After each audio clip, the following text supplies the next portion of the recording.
Innal hamdalillah nahmaduhu wa nasta'inuhu wa nastaghfiruhu wa nastahdihi wa natubu ilaih wa na'udzu billahi min syururi anfusina wa min sayyiati a'malina may yahdihillahu fala mudilla lahu wa may yudlil fala hadiya lahu wa asyhadu an la ilaha illallah wahdahu la syarika lahu wa asyhadu anna Muhammadan abduhu wa rasuluhu la nabiyya ba'dah. Ya ayyuhalladzina amanu taqullaha haqqa tuqatih wa la tamutunna illa wa antum muslimun.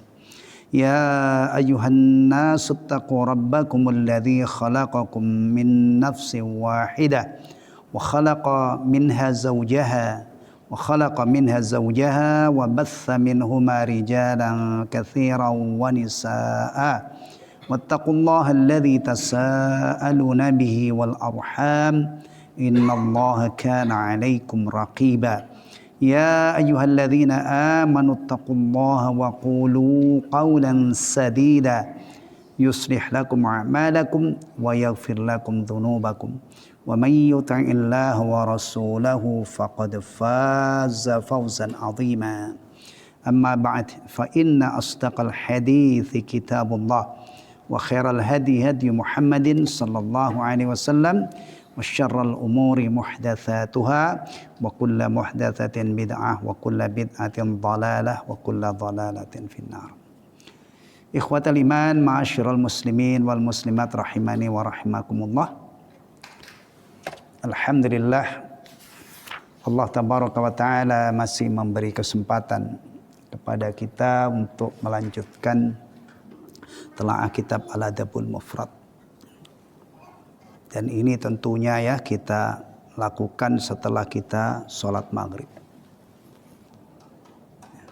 Kalau seandainya ada ikut ta'lim tapi enggak sholat maghrib, dan saya tahu misalnya ya, saya suruh sholat dulu baru ikut ta'lim. Kadang-kadang kita itu atau sebagian kaum muslimin ya menekuni suatu kewajiban atau menekuni suatu amal soleh, tapi mengabaikan yang lebih penting.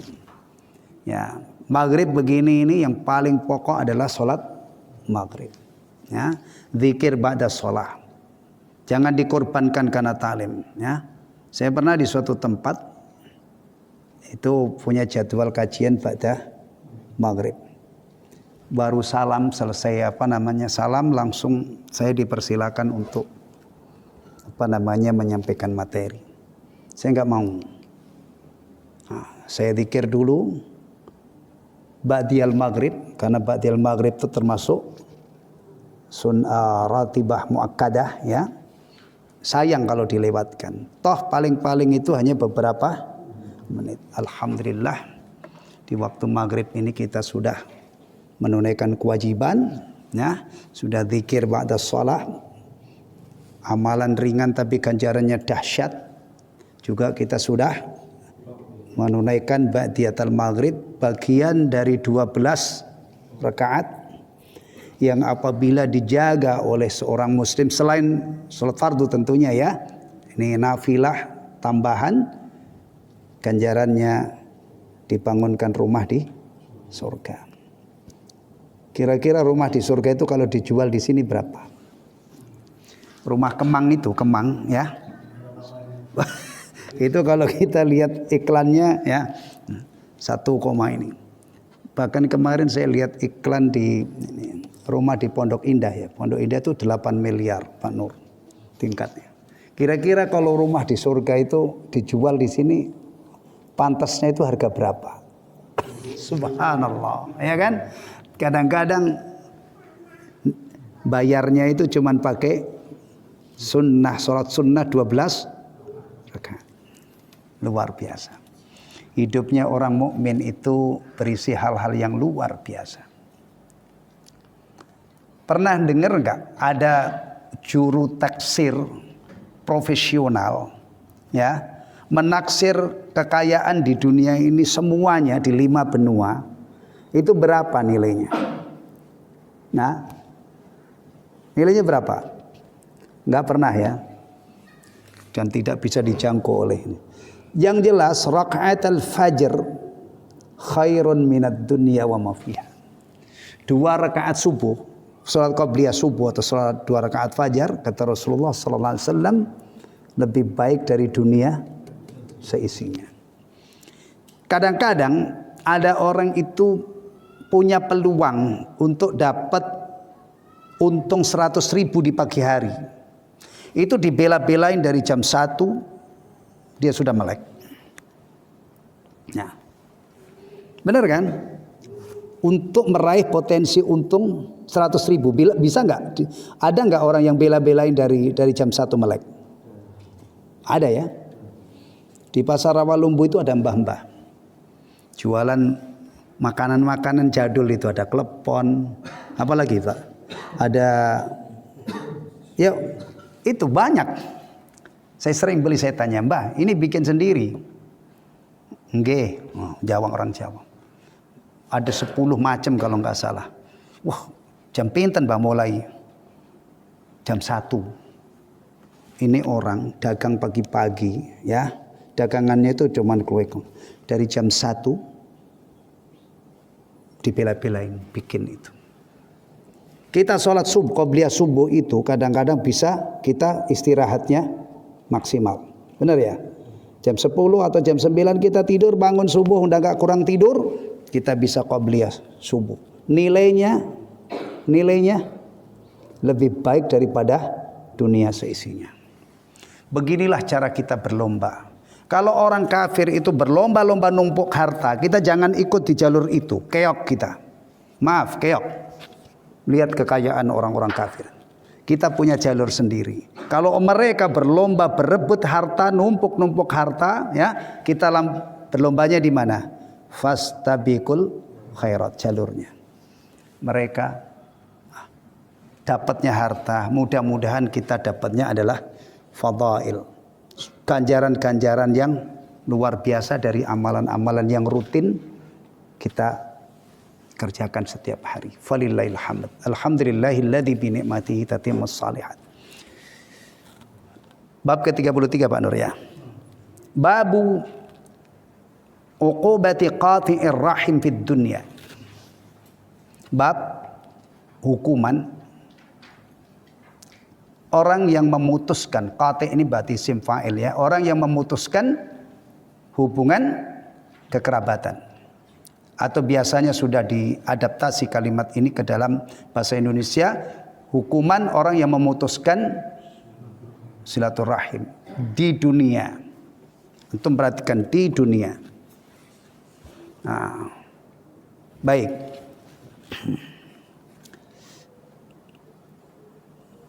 An Abi Bakrah radhiyallahu an. Kita potong sanadnya dari sahabat ini ya. Semoga Allah meridai beliau. Beliau berkata, qala Rasulullah sallallahu alaihi wasallam. Rasulullah sallallahu alaihi wasallam bersabda. Nih ya. Dah satu, kita ketemu penyebutan Rasulullah. Kalau Rasulullah itu disebut membuka pintu kebaikan yaitu salawat. Nah, orang yang nama Rasulullah disebut tidak mau bersalawat, cukup dengan itu dia disebut orang yang pelit. Nah, insya Allah nanti berkali-kali kita nabung salawat di majelis ini. Ya, baik. Ma min dhanbin, tidak ada satu dosa pun ahra an yu'ajjilallahu, yang lebih layak Allah segerakan li sahibihi, bagi pelakunya, al-uqubata fid dunya, hukuman di dunia, ma yuddakharu lahu fil akhirah, di samping hukuman yang disimpan untuknya di akhirat, min qati'atir rahimi wal baghyi, melebihi dosa memutus silaturahim wal bagyi, dan berbuat melampaui batas. Ya. Faham? Dosa yang ancamannya, hukumannya itu disegerakan di dunia, di samping hukuman yang Allah simpan di akhirat, adalah memutus hubungan kekerabatan dan al-baghyu. Nanti ada penjelasan tentang al-baghyu itu, ya. Al-baghyu.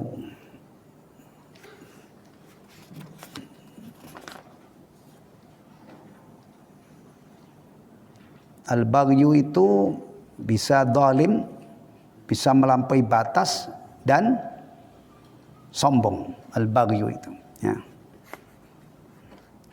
Kalau sekarang kita bicara, ya, negara yang melakukan al-baghi, nah, yang sedang dikutuk oleh sebagian negara tapi didukung oleh negara yang lain, siapa itu? Zionis, Israel, ya. Itu jelas melakukan al-baghi. Jadi kalau seandainya ada hal-hal buruk yang menimpa negara itu, bisa kita katakan ini adalah balasan dari perbuatannya. Atau orang jahat banget, misalnya, ya, berbuat zalim, menzalimi orang, kemudian ada hal yang tidak baik menimpa dia, bisa dikatakan ini bisa jadi hukuman yang disegerakan oleh Allah di dunia. Ya, baik. Madha syarhuhu dhimma syarhi hadis rakam 29. Ini kandungan hadisnya itu sudah dijelaskan pada penjelasan hadis nomor 29. Kita balik ke 29, ya, murajaah kandungan hadis ini.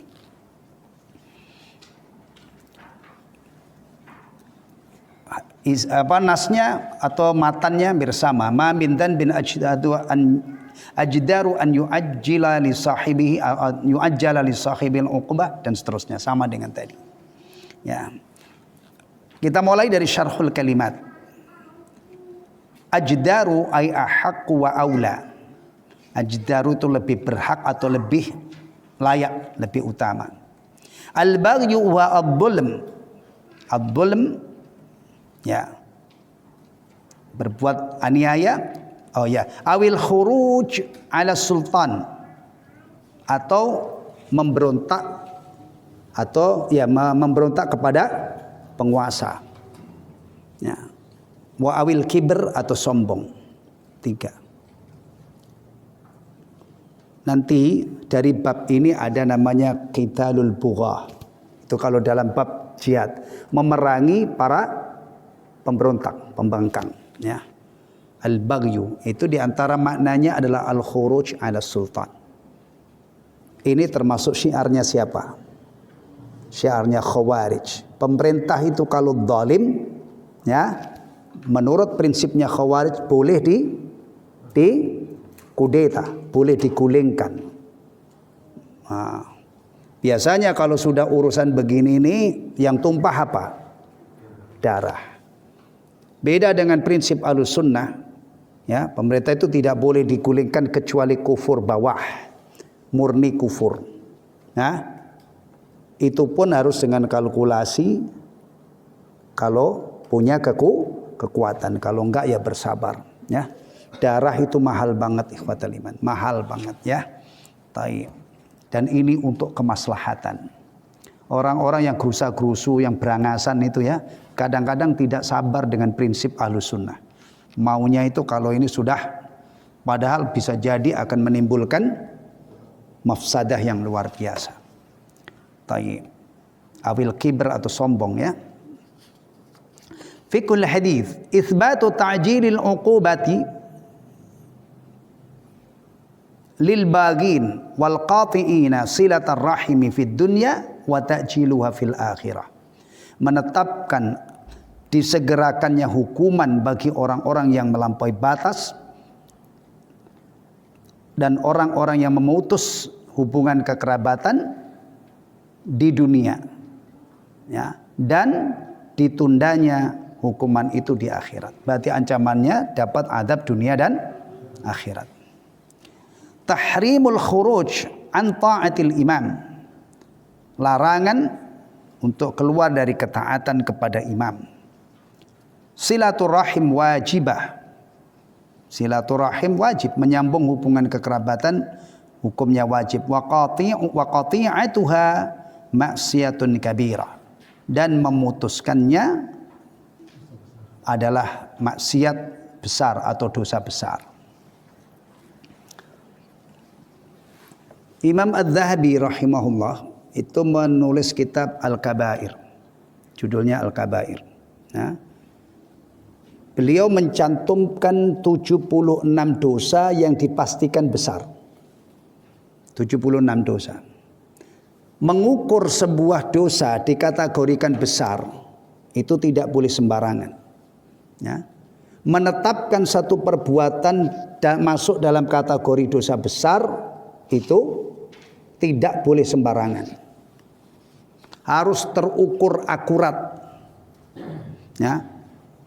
Salah satu tolak ukurnya kalau ada sebuah maksiat, hukumannya telah ditetapkan oleh Allah di dunia ini, meskipun itu tidak menjadi hukum positif ya, tidak diamalkan, maka itu telak menunjukkan bahwa perbuatan itu adalah masuk dosa besar. Apa? Perbuatan maksiat yang hukumannya sudah ditetapkan oleh Allah. Maling, mencuri, potong tangannya. Membunuh dengan sengaja dibalas dengan bunuh. Zina, kalau yang melakukan ini orang yang belum pernah nikah, istilah fikihnya ghairu muhsan, itu hukumannya bukan hukuman mati. Ya, tapi hukuman yang membuat dera, maka cukup dicambuk 100 kali. Itu pun cara nyambuknya ada aturannya. Karena kalau 100 kali itu nggak pakai aturan, nah, coba kalau dicambuk pakai pipa besi, mangkatnya itu tinggi-tinggi, ya 10 sudah remeklah tulang belakangnya. Ya, taib. Ya, itu berarti masuk dosa besar. Kalau yang berzina ini pernah nikah sah, hukumannya apa? Rajam. Istilah fikihnya yang berzina itu muhsan. Jadi ada dua, itu pasti masuk dosa mencuri, membunuh, zina. Ya, taib. Ada juga ukurannya, ada ancaman tertentu dari dosa itu. Misalnya orang yang tidak membayar zakat maka akan begini. Orang yang makan harta anak yatim siksanya begini. Ada ancaman siksa tertentu, itu pasti masuk dalam kategori dosa besar. Taib. Berikutnya pelakunya diancam dengan laknat. Laknat. Kalau ada orang melakukan maksiat, pelakunya diancam dengan laknat, itu pasti masuk dosa besar. Meskipun zaman sekarang itu sudah sangat-sangat biasa. Atau mungkin dilabeli dengan label yang lain. Ya. Kita itu kalau memperhatikan ya apa-apa yang dilarang oleh agama kita, itu sekarang menjelma sebagai sesuatu yang sangat kuat. Karena dibackingi oleh apa yang backingin apa? Negara besar. Fahisyah itu apa dalam Al-Quran? Apa yang dinamakan fahisyah? Fahisyah itu ditemukan dalam Al-Quran dipakai cuma 3. 1 zina, 2 adalah liwat, sodomi, yang kedua adalah orang yang tidak bayar zakat. Fahisyah itu adalah perbuatan buruk yang buruknya itu keterlaluan. Ya. Sekarang kita bicara zina, di luar sana, itu orang dibebaskan untuk berzina atas nama apa? Ya, sampai ada aliran seks bebas ditawarkan. Coba bayangkan itu kalau orang-orang nggak kuat iman itu gimana?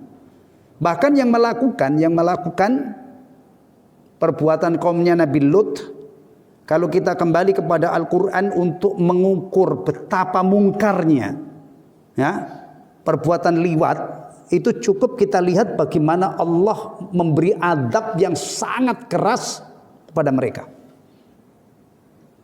Kalau kita bandingkan dengan yang lain, kaumnya Nabi Lut itu diadab oleh Allah lebih parah ya daripada yang lainnya. Karena memang kemungkaran yang mereka lakukan juga kelewat batas. Perkampungannya diangkat oleh Allah sampai dekat ke langit sana. Diangkat, dijungkir balikkan, setelah itu dihujani batu bertubi-tubi. Sekarang orang-orang yang melakukan ini dimanjakan di luar sana. Semoga di negara kita ini tidak memanjakan mereka. Ya, sampai pernikahan sejenis pun dilegalkan. Atau orang yang melakukan ini juga dibela. Ya, Masya Allah. Ini zaman kita. Ya bukan hanya sekarang aja, yang dari zaman dulu itu yang namanya kebatilan itu memang modalnya kuat, backingnya adalah orang-orang secara ukuran manusia itu kuat. Tapi nanti urusannya dengan siapa? Allah yang maha perkasa. Maka orang-orang dulu itu kalau sudah tidak bisa diperbaiki, ditumpas oleh Allah. Ditumpas dengan berbagai macam adab. Allah menumpas itu tidak monoton. Pernah air juga pernah untuk menumpas satu kaum, angin juga pernah, ya. Apalagi? Burung ya, burung ababil untuk menumpas Abraha, atau dengan kejadian yang luar biasa. Tanah yang tadinya itu keras bisa kokoh berdiri bangunan di atasnya, Allah kehendaki menjadi lumer, lalu menelan dan membenamkan apa yang ada di atasnya. Qarun itu kalau kita baca kisahnya, fa khasafna bihi wa bidaril ard. Kami benamkan.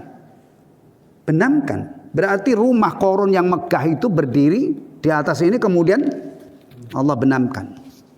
Ternyata beberapa tahun yang lalu itu di Palu ada satu peristiwa yang dikenal dengan namanya likuifaksi.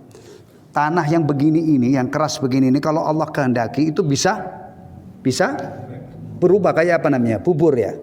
Iya, lumer. Subhanallah. Baik. Nah, termasuk silaturahim itu ada di situ.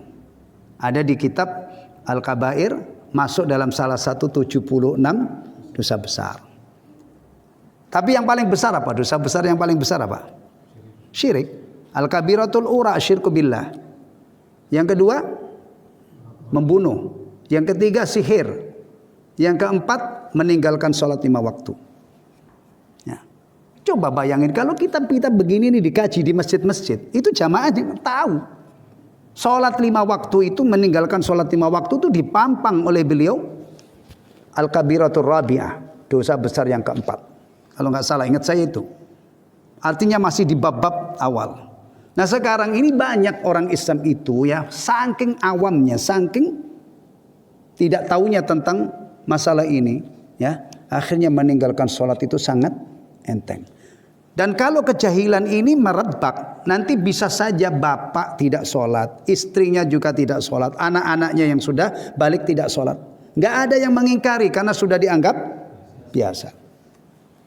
Termasuk dosa besar yang sekarang itu dipromosikan melalui seni. Apa? Tato. Para penato itu, tukang-tukang tato itu sekarang dilabeli seniman tato. Iya. Masya Allah. Baik, itu tantangan ya. Kita ini punya agama yang melarang ini dan itu, tapi kadang-kadang di luar sana larangan yang ada dalam agama kita ini orang didukung, diberi keleluasaan dan kebebasan. Maka kalau kita ini nggak kuat-kuat iman gitu ya, maka jangan meleng. Nah, kumpul-kumpul seperti ini, bermajelis seperti ini penting banget. Sholat berjamaah, menjaga diri kita, istiqamah ke masjid penting banget. Ya, penting banget. Kita sangat membutuhkan ini untuk sebagai upaya supaya istiqamah, karena iman kita ini tipis, ya. Syahwat kita menggelora. Salah sedikit, meleng sedikit, kadang-kadang kita ini bisa menyimpang sangat jauh dari agama Allah Subhanahu wa taala. Baik, kita lanjutkan. Itu ya, lanjut. Ini Masya Allah, halaman bab ke-34. Bab laisal wasilu bil mukafi'i. Diterjemah apa itu? orang yang membalas. Nah, laisal wasilu bukanlah orang yang menyambung bil mukafi'i dengan membalas. Kalau hanya di level ini, itu berarti belum dikategorikan wasilur rahim, orang yang menyambung silaturahim. Karena prinsipnya dia nyambung dengan orang yang menyambung. Nah, agama kita ini memang mengajarkan ajaran-ajaran istimewa yang hanya bisa dilakukan oleh orang-orang yang berjiwa mulia, termasuk silaturahim. Kalau mengimbangi orang yang menyambung silaturahim itu kan baru ya penyeimbang namanya mukafi. Kalau dia mutus dia nggak mau, kan begitu kan? Maka di sini ada bab laisal wasilu bil mukafi. Orang yang menyambung silaturahim itu bukan hanya yang membalas atau menjadi penyeimbang, tidak, tapi menjadi pelopor. Pelopor itu berarti nyambung kepada orang yang memutuskan. Oh. Menyambung kepada orang yang memutuskan. Ini kalau cuman dikaji aja kelihatannya sepele, tapi praktekkan. Praktekkan. Itu kadang-kadang penghalangnya itu berlapis-lapis. Bahkan kadang-kadang orang dekatnya itu menghalangi. Ngapain sih kamu mau baikan sama dia? Kamu kan gak butuh dia, gak rugi kamu. Ada kan yang seperti itu? Atau kalau ini kadang-kadang malah maaf-maaf saja dibego-begoin orang. Kamu tuh bego, ngapain kamunya? Ya, ini ajaran menunjukkan betapa hebatnya ajaran Islam. Saling memberi itu bagus. Kalau ada orang cuman maunya menerima, tidak pernah membalas pemberian orang, ini mentalnya rendah. Dia tidak kepingin menjadi tangan yang di atas, rendah. Yang normal itu adalah biasanya kalau kehidupan bertetangga itu saling memberi. Punya tetangga yang dermawan, yang mendapatkan kedermawanannya ini membalas kebaikannya. Itu yang itu sudah termasuk bagus. Yang sangat tercela itu kalau orang tidak ada minat untuk membalas kebaikan orang lain, padahal dia mampu. Ya. Tayyib. Yang lebih dahsyat lagi, yang paling tinggi adalah memberi kepada orang yang tidak mau memberi. Karena kalau saling memberi itu mukafi namanya. Ya, itu sudah termasuk bagus. Tapi ada yang lebih bagus adalah memberi kepada orang yang tidak mau memberi. Kalau hubungan kita baik dengan orang yang baik itu juga mukafi. Yang lebih dahsyat adalah kita bisa memaafkan orang yang berbuat tidak baik kepada kita. Oh, itu tinggi kelasnya. Ya. Kalau kita baik kepada orang yang baik itu wajar. Kalau kita jahat kepada orang yang telah berbuat baik, naif. Tapi ada yang lebih istimewa lagi. Orang berbuat jahat kita bikin mudah, kita berlapang dada. Dan itu dicantumkan oleh Allah Subhanahu wa taala sebagai salah satu sifatul muttaqin. Maka orang yang bagus akhlaknya itu bukan hanya berbuat baik, tapi sabar terhadap gangguan orang dari luar. Nih. Kalau ada orang berbuat baik oke, tapi giliran mendapatkan gangguan dari luar dia kalap, dia pendendam, dia ngamuk, maaf, ada yang kurang. Wal kadhiminal ghaidha wal 'afina 'anil nas. Dan untuk hidup di tengah-tengah orang ini, apalagi zaman sekarang, urusan hak-hak kita itu yang terkait dengan hak kita ya. Kalau terkait dengan hak Allah atau kehormatan agama, ya kita harus marah karena Allah. Tapi kalau kaitannya dengan kita, bikin mudah. Ya. Di kitab Syu'abul Iman itu Imam Al-Baihaqi rahimahullah menjelaskan tentang husnul khuluq. Itu ada contoh-contoh yang bagus.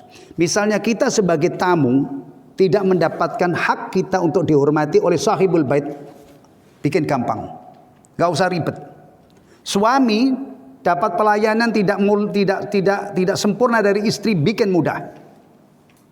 Ini kadang-kadang ada suami itu ya, dibikinin kopi nggak sempurna aja, nggak sesuai selera, ngamuk-ngamuk. menuntut sempurna. Apalagi ya yang lucu ini, kadang-kadang dia habis udah rajin ke masjid, waktu di masjid itu soleh banget, tasbih, tahmid itu. Giliran pulang itu kadang-kadang baru ada hal yang tidak, ini sudah ngomel-ngomel, kecolongan dia. Mestinya dia kombinasi ya, begini gampang. Kesalahan dengan tetangga, anak dengan tetangga, bertengkar, udah selesaikan, damaikan, damai-damai. Selesai. Ya. Baik. Siap-siap kita menerima ajaran istimewa ini. Bismillah. Mudah-mudahan ini menjadi ilmu yang bermanfaat, kita sanggup mengamalkan ini. Ya. Taib.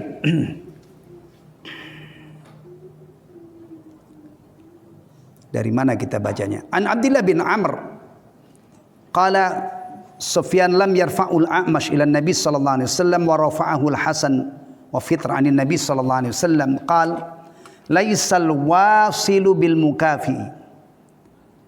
Dari Abdullah bin Amr, Sufyan mengatakan bahwa hadis ini tidak disambungkan kepada Al-A'mash, menyatakan hadis ini tidak nyambung kepada Rasulullah, tidak marfu. Tapi Al-Hasan merafakkan hadis ini, menyambungkan sampai kepada Nabi sallallahu alaihi wasallam. Laisal wasilu bil mukafi'i. Bukanlah orang yang menyambung itu yang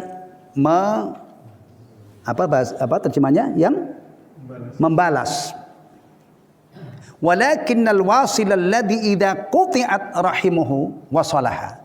Namun hakikatnya orang yang menyambung itu adalah orang yang apabila rahimnya diputus, dia menyambungnya.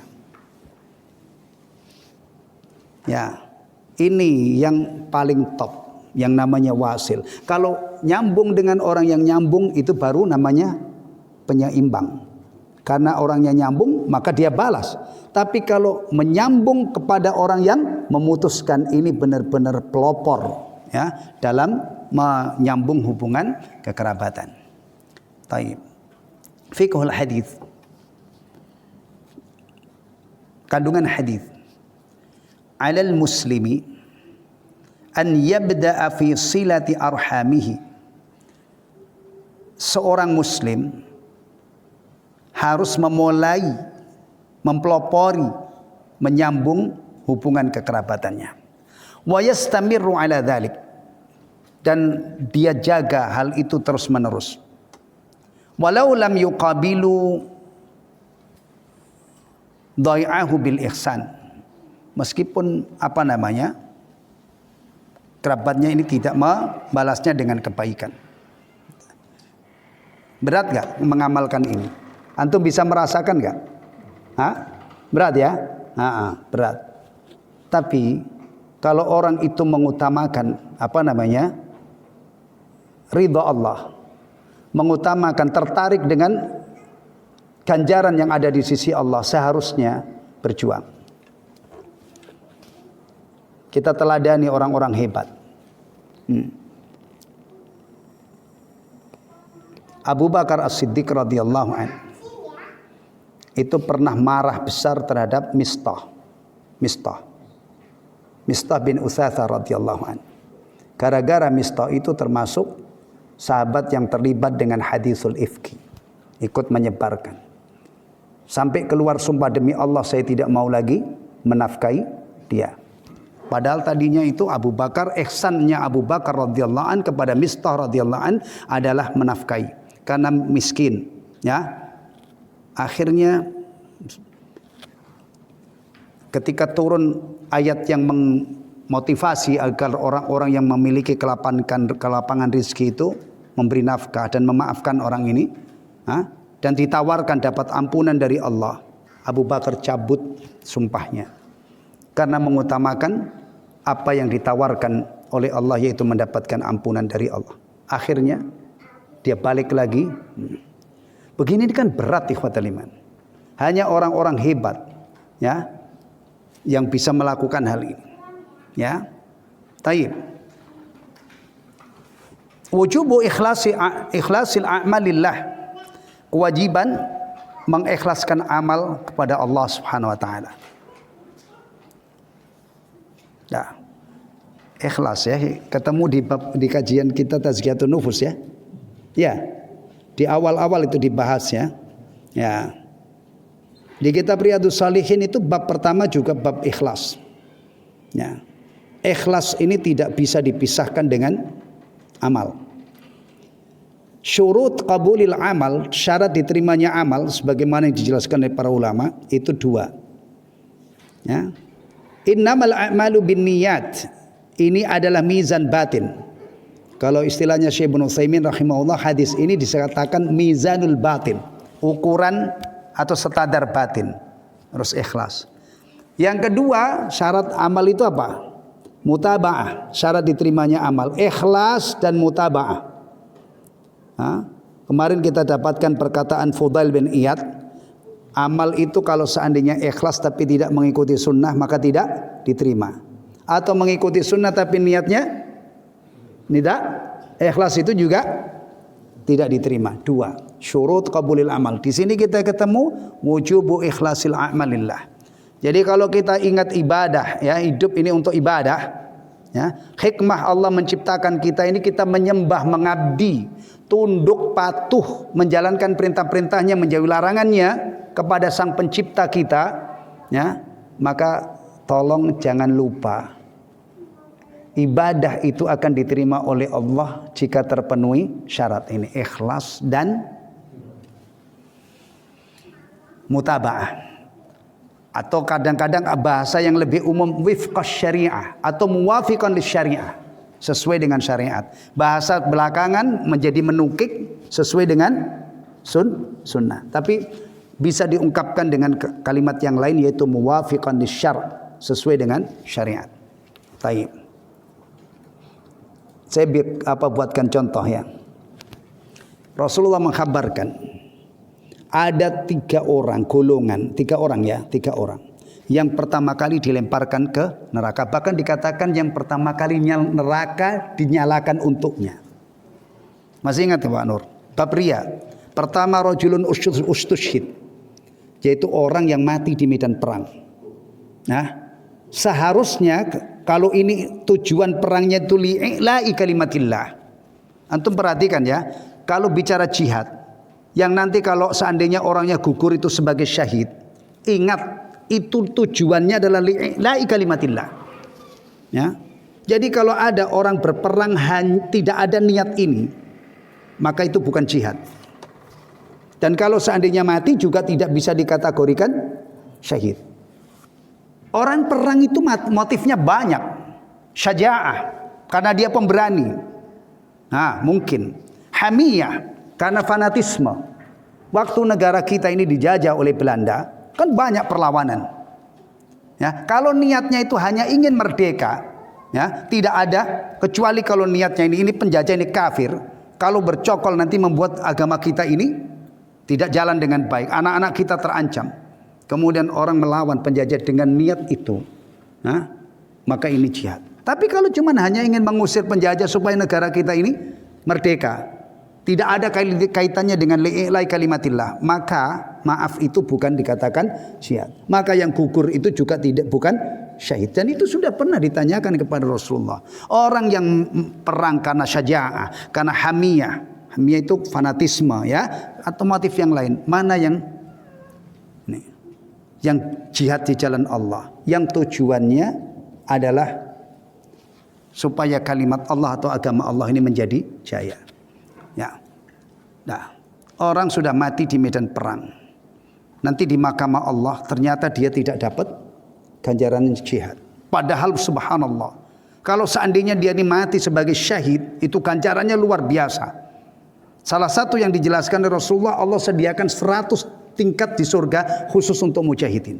Setinggi itu derajatnya di surga. Tapi orang ini dilemparkan ke neraka.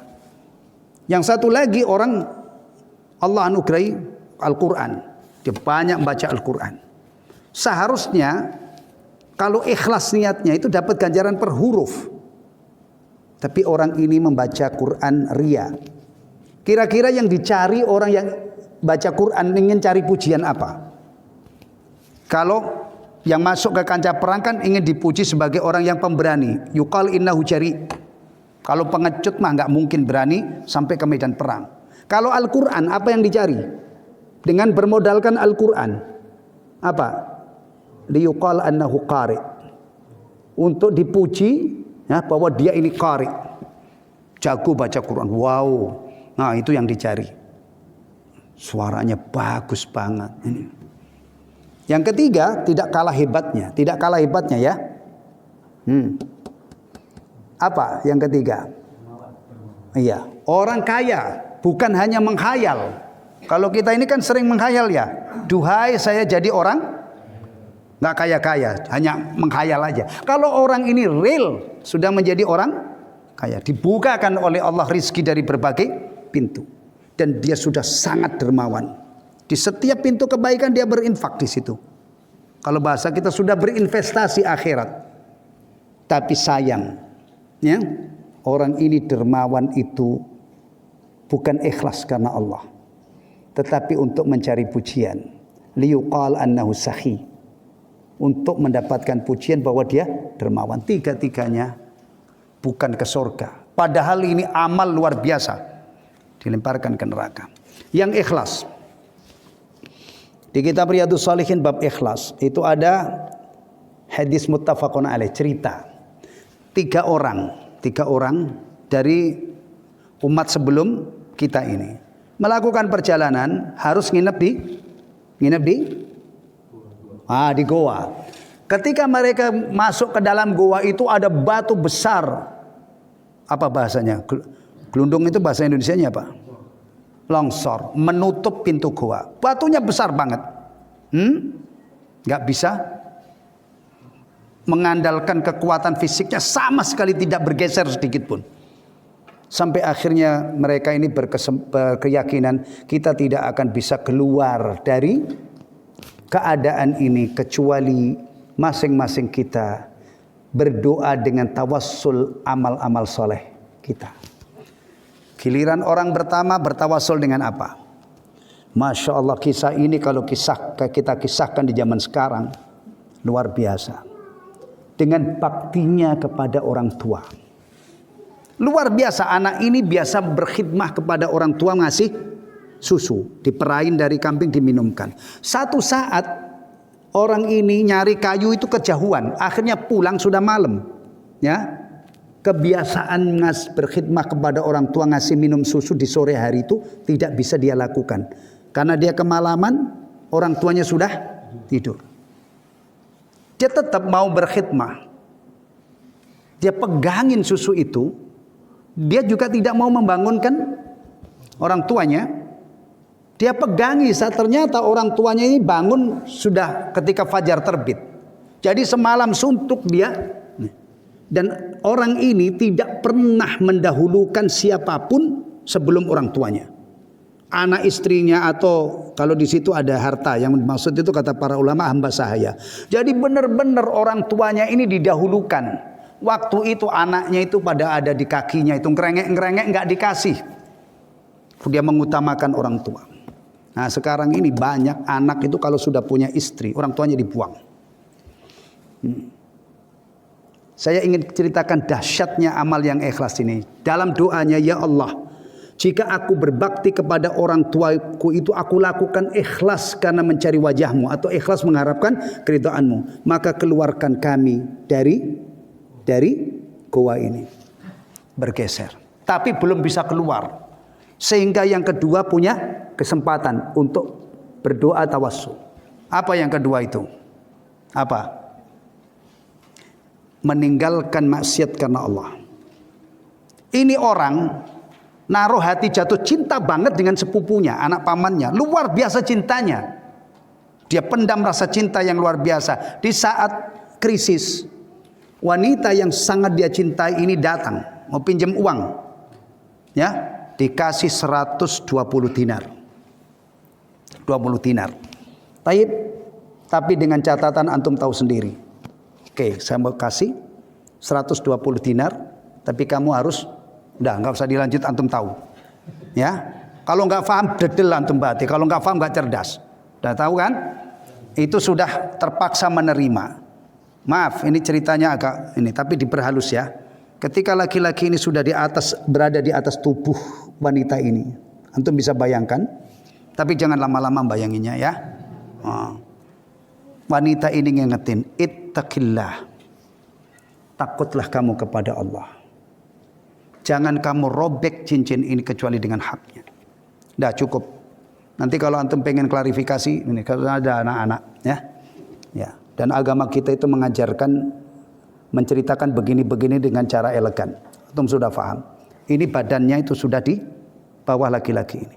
Ketika diingatkan ittaqillah, dia tersentak, dia tinggalkan. Kaget. Inilah pentingnya nasihat ya. Kadang-kadang kita itu gampang nyerah. Hari ini kita nasihati orang nggak bakalan denger. Ini wanita ini sudah di bawah tubuhnya laki-laki. Cuman ittaqillah. Jangan kamu koyak cincin ini kecuali dengan haknya. Kamu tidak halal melakukan ini. Akhirnya dia pergi. Uangnya 120 dinar tidak diambil. Coba kalau antum di sini, balikin duit saya. Kan gitu kan? Ini orang 120 dinar gak diambil. Dalam doanya, ya Allah, jika aku meninggal melakukan itu ikhlas karena Engkau, ya, keluarkan kami dari sini. Didorong batunya, geser, tapi belum bisa keluar, belum bisa keluar. Akhirnya yang ketiga, ini juga nggak kalah hebatnya, ya. Ini kalau saya khutbah misalnya di kalangan atas sana, banyak bos-bos atau ada taklim untuk itu, ini bagus banget. Yang ketiga ini orang hebat. Majikan hebat, dia mempekerjakan para pekerja, semuanya sudah dikasih upah, tinggal satu orang belum ngambil upahnya. Itu biasanya kalau majikan sekarang itu ya udah biarin aja. Tapi ini enggak, upah yang belum diambil ini dikembangkan. Dan wallahu ta'ala entah berapa tahun pekerja ini baru datang. Karena kenapa berapa tahun? Karena hartanya itu sudah berkembang menjadi banyak banget. Ketika pekerja ini ngambil upahnya, oleh majikan itu dikatakan begini, ambil onta, apalagi sapi, kambing, dan hamba sahaya. Ambil. Sampai dia mengira kalau majikannya ini ngeledek, istilahnya bahasa gitu, atau ngolok-olok gitu ya. Ternyata serius. Diambil semua, dibawa pulang semua oleh pekerja itu. Masya Allah, itu kaya mendadak ya. Kaya mendadak. Karena majikannya yang luar biasa. Dalam doanya, ya Allah, jika aku lakukan itu, ikhlas karena Engkau, keluarkan dari kami. Keluarkan kami dari keadaan ini. Alhamdulillah. Setelah tiga-tiganya berdoa dengan amal yang ikhlas ini, ya, dahsyat pengaruhnya. Batu yang tadinya itu tidak bisa bergeser sedikit pun ketika mereka dorong, tapi ketika mereka berdoa, akhirnya bisa keluar yamshun, melanjutkan perjalanannya. Ini salah satu cerita tentang hebatnya amal soleh juga bisa, juga kehebatan doa. Dan juga ada ilmu penting tawassul dengan amal soleh yang kita lakukan. Masya Allah ya. Jangan amal solehnya orang lain antum bobol untuk tawasul. Apa hubungannya? Nggak bisa lah. Ya Allah, dengan ketakwaan Rasulullah, nggak bisa. Antum takwa, kita beramal, kemudian kita buat tawasul. Itu salah satu tawasul masyru'. Ya, ini kalau dibawa ke bab tawasul. Bab tawasul itu perlu dicerahkan ya. Perlu dicerahkan. Karena banyak orang tawasul yang masuk dalam kategori tawasul yang tidak masyru'. Yang masyru' yang disyariatkan itu diantaranya adalah tawassul dengan amal soleh yang kita lakukan. Ini kita kembangkan ke sini karena saya pandang faedahnya besar Pak Nur ya. Karena ketemu dengan apa tadi? Wujubu ikhlas. Meskipun jadi agak lambat ininya, tapi ada faedah yang luar biasa. Dan antum ingat, kalau ada yang nanyain ceritanya sahih apa enggak? 3 orang yang masuk dalam gua itu. Antum ingat-ingat ya, cerita ini adalah muttafaqun alaih. Ini ilmu buat kita. Termasuk kisah Juraij, sudah lewat ya. Juraij yang ada di kitab ini, itu kisahnya adalah diriwayatkan Bukhari dan Muslim. Alhamdulillah. Daisa. Mana muadzinnya? Fadhal. Rahim. La yanbaghi fikul hadis yang ketiga lil muslimi an yaqta'al khaira bisababil isaati ilaih aw adami al-audati ilaihi bimithli. Tidak seyogyanya, tidak sepatutnya seorang muslim memutuskan atau berhenti dari melakukan kebaikan disebabkan keburukan. Nah, paham kesimpulan ini? Tidak seorang muslim, tidak seyogyanya seorang muslim tidak berhenti dari melakukan kebaikan, tidak memutuskan dari berbuat baik bisa babil isaati ilaihi disebabkan keburukan kepadanya. Nah, ini rata-rata gitu ya, rata-rata. Level-level kita ini biasanya kalau kita melakukan kebaikan, kemudian orang yang dibaiki itu melakukan hal yang tidak baik. Rata-rata apa? Berhenti. Rata-rata. Ya. Tapi ini, kondisi ini masih ada yang lebih bagus lagi. Maka ada kesimpulan ini. Mestinya kalau orang melakukan kebaikan kemudian dibalas dengan keburukan, itu dia jalan terus. Di sini dia unggul, ya, dia unggul. Ada nggak kejadian ini? Tadi contohnya satu Abu Bakar ya. Pada satu saat beliau bersumpah untuk tidak mau menafkahi Mistah, tapi akhirnya beliau cabut. Ya, keburukan yang dilakukan Mistah yang tadinya membuat beliau marah, akhirnya tidak berlanjut.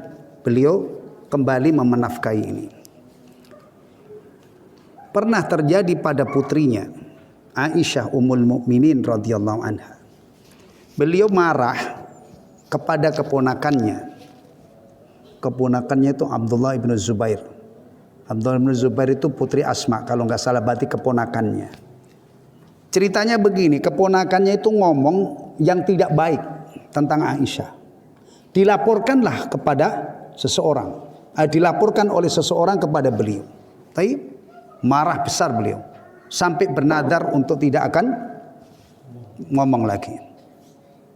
Masalah begini nih ikhwatal iman, kalau di zaman dulu itu masalah besar. Jadi kalau ada orang putus hubungan begini nih, bagaimana supaya baik?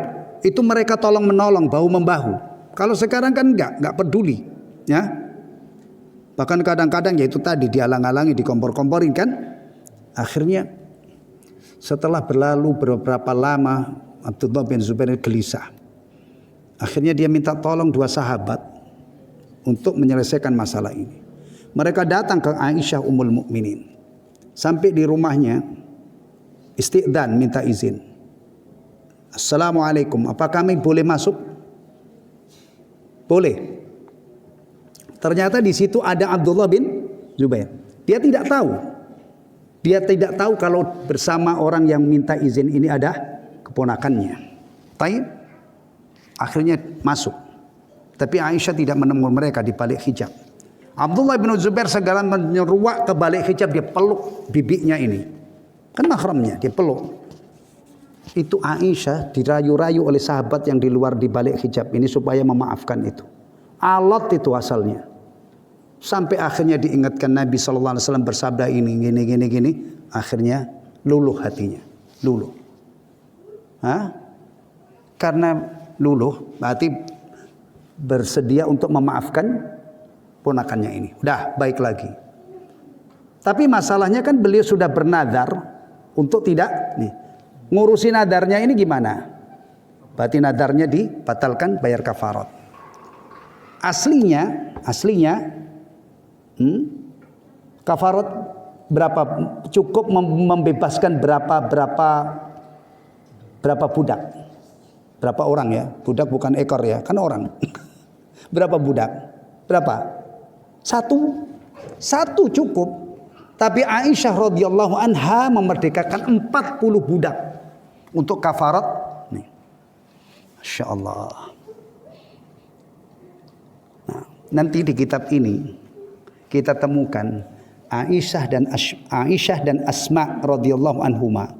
Ini kakak adik bersaudara, dua-duanya dermawan.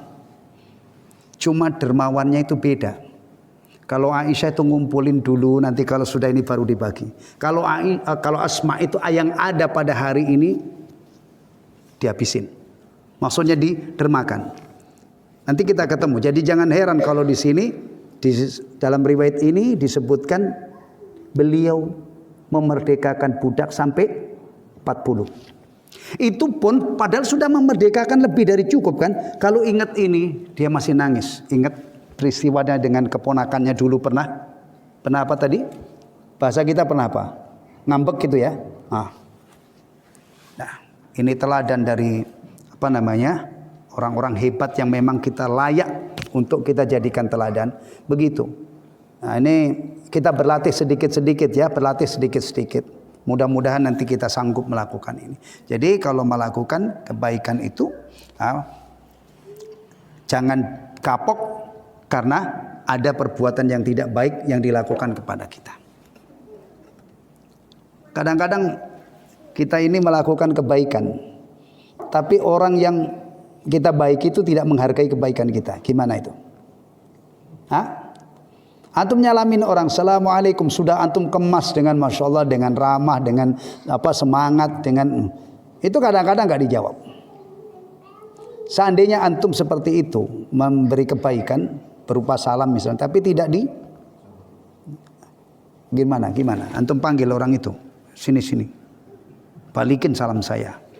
Perlu nggak begitu? Enggak. Ada caranya bagaimana supaya kita itu tabah ketika melakukan kebaikan. Ya? Bahkan kalau seandainya orang yang menerima kebaikan itu tidak menghargai. Padahal idealnya Nabi mengajarkan kalau ada orang melakukan kebaikan kepadamu, minimal kalau kamu balas dengan jazakallah khairan. Alhamdulillah ini sudah mulai populer ini ya. Itu idealnya kan. Tapi kadang-kadang ini ada orang sudah berbuat baik tapi tidak dibalas. Gimana? Syekh Abdul Rahman As-Sa'di rahimahullah itu punya kitab kecil judulnya adalah Al-Wasail Mufidah lil Hayati Sa'idah. Sarana untuk menggapai hidup bahagia. Itu caranya kita ini kalau berbuat baik itu jangan ngarep balasan orang. Pastikan kalau kita berbuat baik itu yang kita harapkan adalah balasan dari Allah. Pertama kita mengamalkan apa yang diperintahkan oleh Allah. Persoalan nanti orang yang kita baiki itu terima atau tidak, balas atau tidak, itu tidak menjadi target. Kalau ini kita lakukan insya Allah, ini tadi bisa kita lakukan. Atau kita berbuat baik kepada orang lain, dia tidak berterima kasih, insya Allah tidak membuat kita kapok. Ya, iya. Jangankan orang lain ya. Hari ini anak tidak berbakti kepada ibu itu banyak apa enggak? Banyak. Kalau ibu ini enggak kuat-kuat iman, emosi, bisa saja dituntut kan, kembalikan air susu saya itu. Kan begitu. Jadi kalau urusan anak itu jangan transaksional lah istilahnya. Ya, dirawat baik-baik. Kalau anaknya berbakti, alhamdulillah. Kalau anaknya belum berbakti saat ini bersabar. Karena kalau kita berbuat baik selalu mengharap dari orang itu, kadang-kadang hari ini itu banyak kasus. Orang dibaiki itu enggak. Kalau peribahasanya apa itu? Peribahasa kita? Air susu dibalas dengan air tuba. Menohok dari belakang itu banyak banget. Ya kan? Kalau bahasa Arabnya apa? Pepatah Arab yang maknanya selaras dengan air susu dibalas dengan air tuba. Belum tahu? Apa balasannya? Ungkapannya dalam bahasa Arab apa? Jaza'u sinimar. Jaza'u sinimar. Ceritanya begini, Sinimar itu arsitek hebat. Satu saat ada raja yang minta dibikinkan istana. Setelah jadi, Sinimarnya ini diajak ngelihat hasil bangunannya. Setelah sampai di ini, didorong dari atas, jatuh mati. Tujuannya apa? Supaya dia tidak bisa bikin istana lagi. Itu di dalam bahasa Arab dikenal dengan jaza'u sinimar. Kalau bahasa kita air susu dibalas dengan air tuba, kebaikan dibalas dengan kejahatan. Taib. Ya. Cukup Pak Nur? Atau satu bab lagi? Cukup. Alhamdulillah. Bawa pulang ilmu ini ya. Bisa jadi ini perlu latihan, perlu mujahadah luar biasa. Orang yang menyambung silaturahim bukanlah yang membalas, tetapi yang mulai menyambung di saat rahimnya itu hubungan kekerabatannya putus. Nah, ini yang istimewa. Alhamdulillahilladzi bi ni'mati tatimmus shalihat. Subhanakallahumma wa bihamdika asyhadu an la ilaha illa anta astaghfiruka wa atubu ilaik. Wassalamualaikum warahmatullahi wabarakatuh.